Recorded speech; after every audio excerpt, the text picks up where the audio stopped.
हरकत नाही. नाही निघू पण नका, अजिबात जाऊ नका.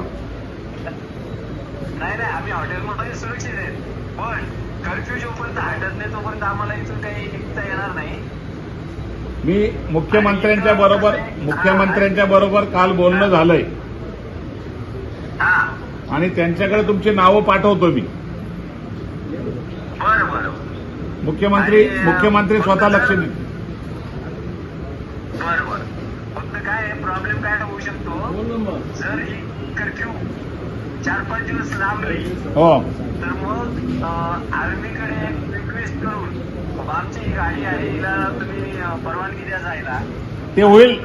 तुम्ही 1-2 दिवस जा, अजून 2 दिवस शांत राहा, तर तुमच्याच भागात जास्त गडबड आहे ती. चालेल चालेल. मंदिराच्या परिसरामध्ये जास्त त्रास आहे, धोका आहे.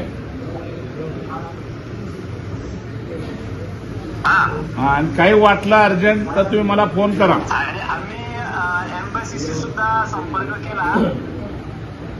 आपला भारतीय दूतावास आहे नाही हो हो हो ते जवळच आम्ही राहतोय काठमांडूला. काठमांडूला. जी घटना घडते त्याच्या अगदी जवळ आहेत आम्ही. हा पशुपतीनाथांच्या मंदिराच्या अगदी जवळ आहे ती. बरोबर. आणि आमचं हॉटेल सुद्धा ती जवळ आहे एकदम. आम्ही सगळ्या गोष्टी या जवळून बघितल्या. तसं आम्हाला काही धास्ती नाही किंवा आम्हाला काही इजा नाही त्याची, पण इथला मुक्काम आमचा वाढतोय. ऑलरेडी 2 दिवसाचा मुक्काम वाढला हॉटेलमध्ये आहोत, त्याच्यामुळे काही काळजी नाही. आता बाहेर पडू नका, तिथंच थांबा. कर्फ्यू वाढला, आवाज कमी जातो.